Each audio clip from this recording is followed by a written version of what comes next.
Dito na ako ngayon sa Plaridel Bypass Road. Papunta ako ngayon sa Santa Barbara, Nueva Ecija. Ang sabi dito sa map natin, almost 10 AM bago makarating doon. Ayan po, malayo pa tayo sa katotohanan. Umalis ako sa amin 5:30.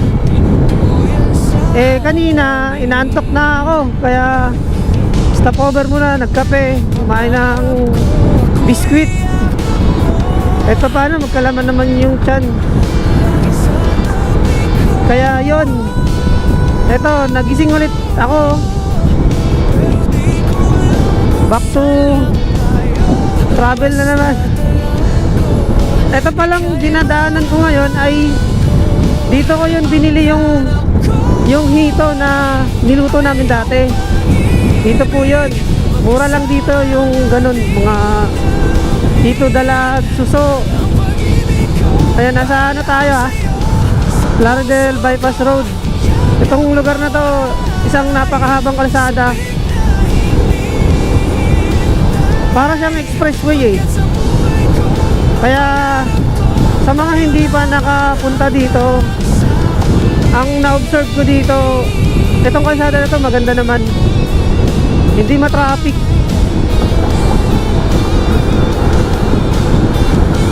Kapag pupunta ka ng Nueva Ecija, ito yung isa sa pinaka best way na daan. Madadaanan mo yung San Miguel. Yan, San Miguel, Bulacan. Yung pinakadulo na yata ng Bulacan yun, dahil paglagpas nun, boundary na siya ng Nueva Ecija. Yung arc ng Nueva Ecija dun. Kaya kung nakakita nyo yung in-upload kong picture dati, dun po yun sa arko ng Nueva Ecija. Tapos yung Kabanatuan yata yung kasunod nun. Gapan pala, Gapan. Ayan.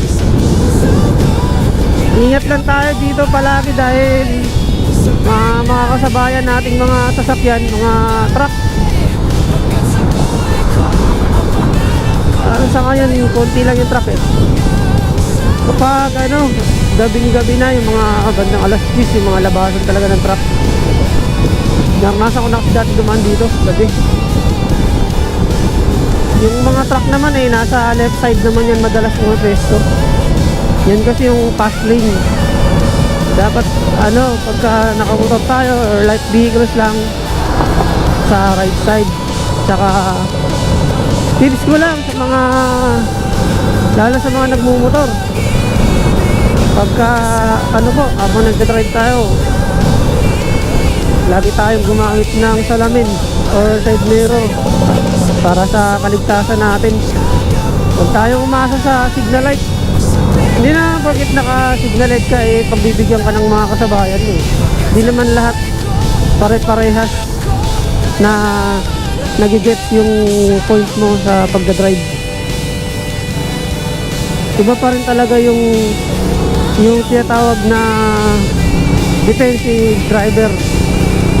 Kaya kung gusto mong safe lagi ang biyahe, gamit tayo ng side mirror para mas 80% safe. Tsaka yung speed natin, yung minimum lang tayo, minimum. Observe mo lang yung paligid kung may nakasunod. Kasi yung iba, pwede kang mapitikan yung mapinahan. Kaya dapat laging aware. Ayun, lalaki ng mga truck Kung ako'y iiwas at sa'yo ay sasabihin na ako sa'yo'y may pagtingin. Di mo lang. Bali, pagdating natin ng Nueva Ecija pala sa Santa Barbara, balikan lang. Pagtapos nun, pahinga muna, uwi ulit. Mga nasa 4 to 5 hours ang travel, mga ganun, estimated. Kung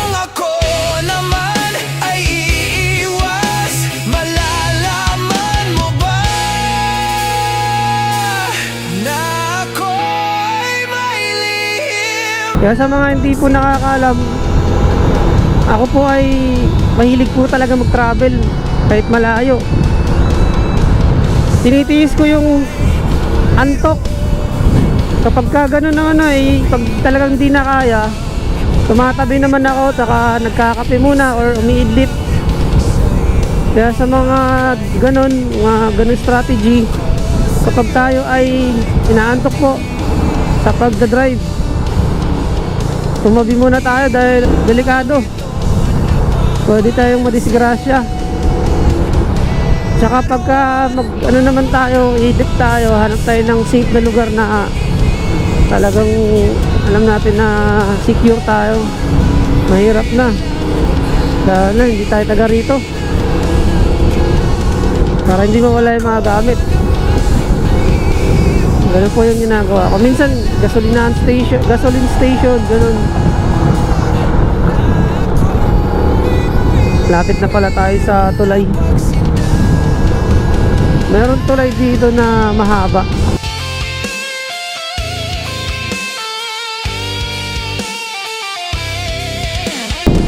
Ay, yung maiksing tulay pa pala to. Meron pang kasunod dito yung mahaba.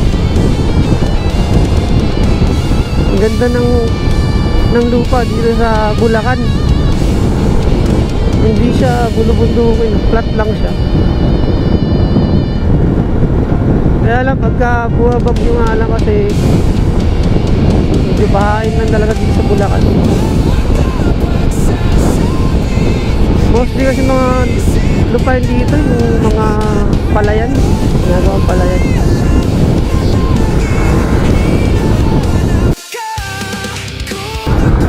Ang target ko sana kanina, dito ako magkakape, dito ako mag-i-stop.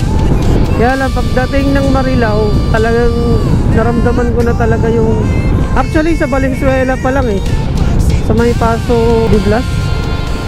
Kawawa naman yung aso, pipilay-pilay.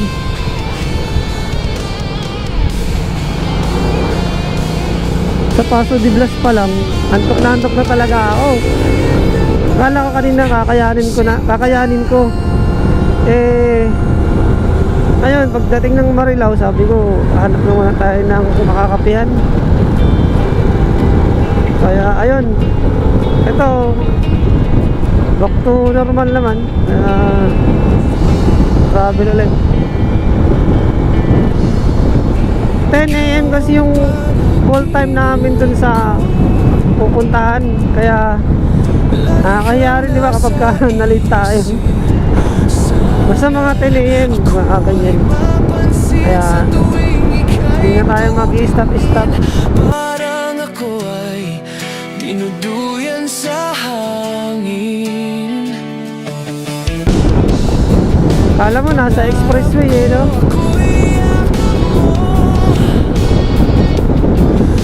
Bypass Road, Lardel lang po ito.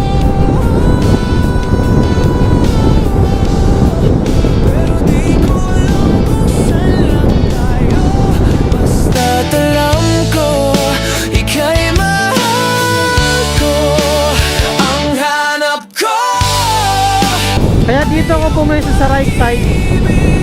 Ito kasi yung isa sa pinaka-safe na position ito yung isa sa pinaka-safe na lane. Yung iba kasi nandiyan sa kaliwa, ang bibilis minimum lang tayo 60 to 70 lang para sigurado iwas sa aberya.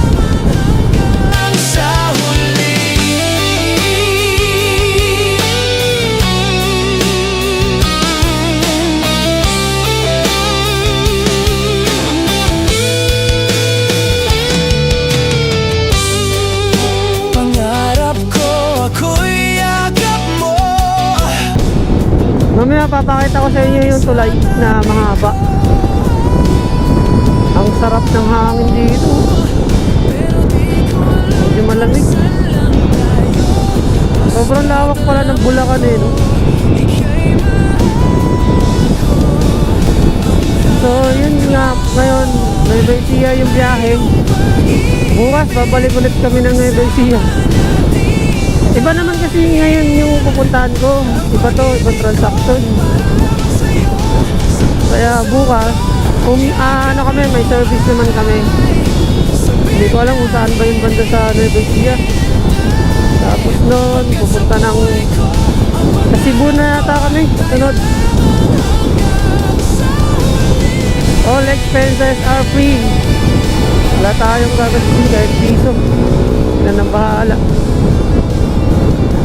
Napakalawak dito. Dami pang bakante oh. And bago tayo pumasok dito sa kaliwa, silipin mo natin sa side mirror para sigurado.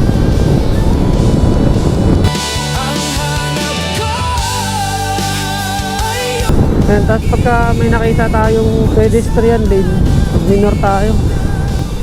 So, nasa flyover na tayo.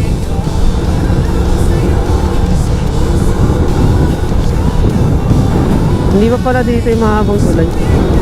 Sa kabila pa pala.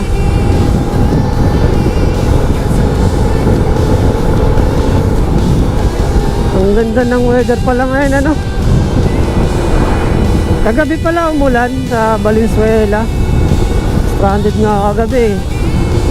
Pero maya maya naman nawala yung ulan. Minsan nakauwi ako. Actually dapat nga po doon na ako mabalikas ng gabi sa dito sa part ng Bulacan sana. Or saan man abutin. Mumotel na lang. At least mga 3 to 4 hours lang na stay. Maka-idlip-idlip at makapag-charge ng battery. Eh kaya lang late na kasi nag-advise yung kausap ko. So yun, uwi na lang ako sa amin.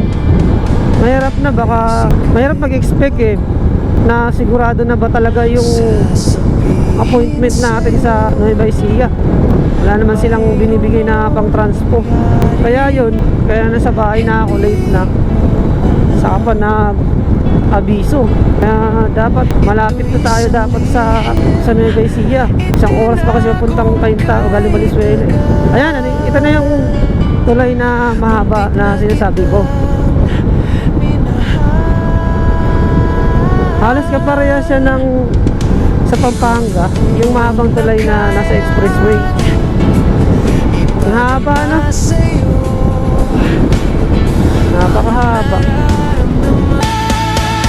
Ngayon ay aminin ko na sana nga'y tayong dalawa. Bawat tanong mo'y iniwasan ko. Akala ang pag-ibig mo'y di totoo. Di ko alam kung ano ang nangyari. Damdamin ko sa'yo'y hindi ko nasabi.